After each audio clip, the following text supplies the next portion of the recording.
त्यांची मोठी ताकद आहे असं काय वाटतं का? हो, ते तसं करूच शकत नाही. मग ते आताच मधून आलेलं का देतील मध्ये टाकून, मग त्याचं नाही ऐकलं. ते सरकारचंच काम आहे, सरकार त्याला सांगतंय म्हणून तो करतोय.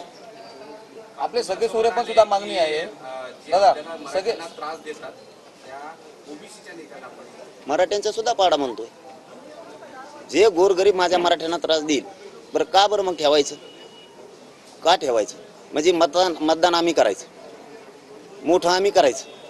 गोरगरीब ओबीसीने गोरगरीब मराठ्यांनी यांना मोठं करायचं आणि यांनी आम्हालाच गोरगरिबांना त्रास द्यायचा. कशामुळे त्रास द्यायचा मराठ्यांना? काय त्रास देण्याचं कारण यांचं? मग आता हे सत्तेचे मस्तीवर जर त्रास देणार असली, सत्तेतच नाही जाऊ द्यायचं. ते हातात आहे ना आपल्या, एक खटका आपल्या हातात आहे, बाकीचे त्यांचे असले जरी मतच करायचं नाही, पाडून टाकायचं. जी भूमिका स्पष्ट झाली आता निवडणुकीसमोर ही भूमिका स्पष्ट आहे. बघू ना 13 तारखेपर्यंत एकदा म्हणलं की झालं. दुसरा एक माझा प्रश्न आहे, काल तुम्ही खंबीरपणे भाषण करताना डोळ्यात अश्रू होते.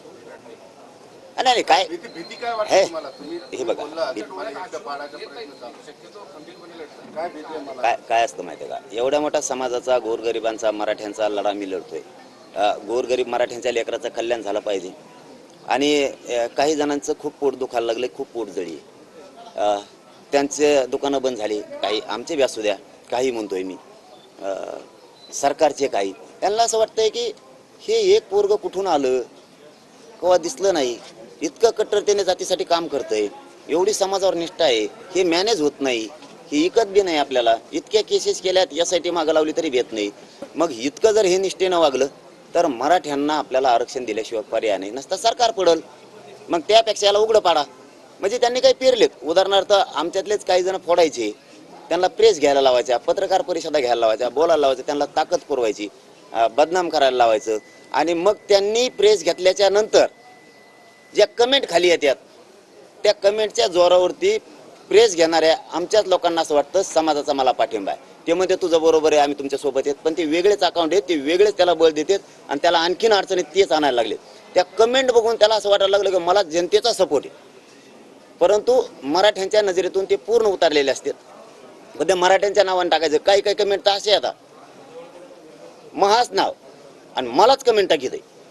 बघा आता कार्यक्रम म्हणजे अकाउंट महा आणि मलाच कमेंट टाकीत आहे.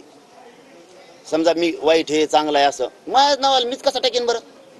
म्हणजे इतके फेक अकाउंट बनवलेले आहेत. मग त्या माणसाला असं वाटतं त्यावेळेस की समाजच माझ्या पाठीशी.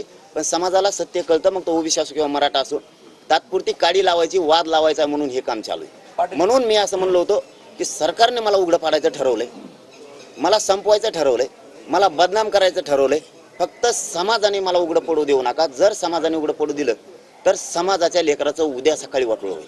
नाही आरक्षण मिळणार, नाही मिळू देणार. मग आता आरक्षण जर आपल्याला मिळवायचं असेल तर समाजाला, मलाही कुणी नाही, मी समाजाला मायबाप मानलंय. मी कुटुंबाला सुद्धा समाजापुढे किंमत देत नाही. मग त्यावेळेस कुटुंब म्हणून, माझा मायबाप म्हणून समाजानं सगळे कामं सोडून ताकदीनं या आंदोलनाच्या पाठीशी उभा राहायला पाहिजे, माझ्या पाठीशी. एवढंच माझं म्हणणं आहे. पण 10 बी मराठे राहिले, शेवटचं सांगतो, तरीही ही मनोज जरांगे मरेपर्यंत मागं हटणार नाही.